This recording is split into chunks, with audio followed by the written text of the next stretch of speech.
বিএনপির কিছু নেতা আর ইউটিউবারদের মধ্যে এক ভয়ঙ্কর যুদ্ধ লেগে গেছে। একে উপরের উপরে এমনভাবে আক্রমণ করছে যেটা এর আগে কখনো হয়নি। 24-এর গণ অভ্যুত্থানে এই ইউটিউবাররা কিন্তু বিএনপি জামাতের পক্ষেই কথা বলে আসছে, কিন্তু এখন তারা যুদ্ধে লিপ্ত কেন?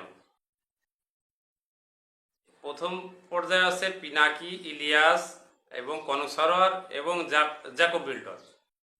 এই চারজনের সাথেই বিএনপির বাকযুদ্ধ। আসলেই কেন? এই ইউটিউবাররা একটা জিনিস সবসময় কাজ করে গেছে, যে অন্যায়ের বিরুদ্ধে এরা কথা বলে গেছে, সে আওয়ামী লীগ হোক আর বিএনপিও। এখন এরা বিএনপির বিরুদ্ধে যে কথা বলছে সেগুলো আছে বিএনপির ভিতরে যারা চাঁদাবাজ, দুর্নীতিবাজ, তারপরে এই যারা আওয়ামী লীগের শেল্টার দিচ্ছে এদের বিরুদ্ধে কথা বলছে। কিন্তু বিএনপির কিছু নেতা এটা সহ্য করতে পারছে না, কারণ তারা অনেকেই আছে দুর্নীতিগ্রস্ত নেতা, তারা নিজের ঘাড়ে নিয়ে এই ইউটিউবারদের অনেক গালিগালাজ করছে। কাউরে জানোয়ার বলছে, কারোর বেজম্মা বলছে, নানান তালভাবেই কথা বলছে। কিন্তু আসলে এই কথা এই বিএনপির নেতারা যা ইউটিউবারদের বিরুদ্ধে বলছে, এটা আসলে বিএনপির কতটুকু লাভ বা বিএনপির কতটুকু ক্ষতি? আমি মনে করি বিএনপির ক্ষতি ছাড়া কোনো লাভ নাই। এই ইউটিউবাররা এখন এমনভাবে অ্যাক্টিভিস্ট যে আপনার পুরো পাশাকেই পাল্টে ফেলে দিতে পারে। এক পিনাকির আহ্বানে 32 নম্বর গুড়িয়ে গেছে, এটা কিন্তু চারটিখানি ব্যাপার নয়। তো এইগুলো কথাবার্তা বলার আগে বিএনপি নেতাদের একটু হিসাব করে কথা বলা দরকার, যে আসলে এটা দলের জন্য আমাদের কোনো ক্ষতি বয়ে আনবে কিনা।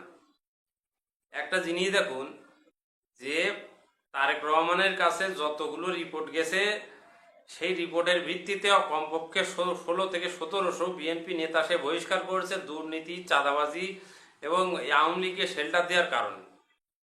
এখন এই প্রতিবাদটা যদি ইউটিউবাররা আগে থেকে না করতো, এই 1500 মানুষ কিন্তু তারেক রহমান বহিষ্কার করতো না। এই যে প্রোটেস্টটা ইউটিউবাররা করে যাচ্ছে, এটা কিন্তু বিএনপির ক্ষতি না, বিএনপির লাভ। ক্ষতি কাদের? বিএনপির ভিতরে যারা চাটুকার আছে, ক্ষমতা লোভী আছে, টাকা ইনকাম করার ব্যবসায় রাজনীতিকে মনে করে, তাদের জন্যই ক্ষতিকর। এই জন্যই তারা এই ইউটিউবারদের বিরুদ্ধে লেগে গেছে। ইউটিউবাররা এখন যার সন্তান হয়ে গেছে।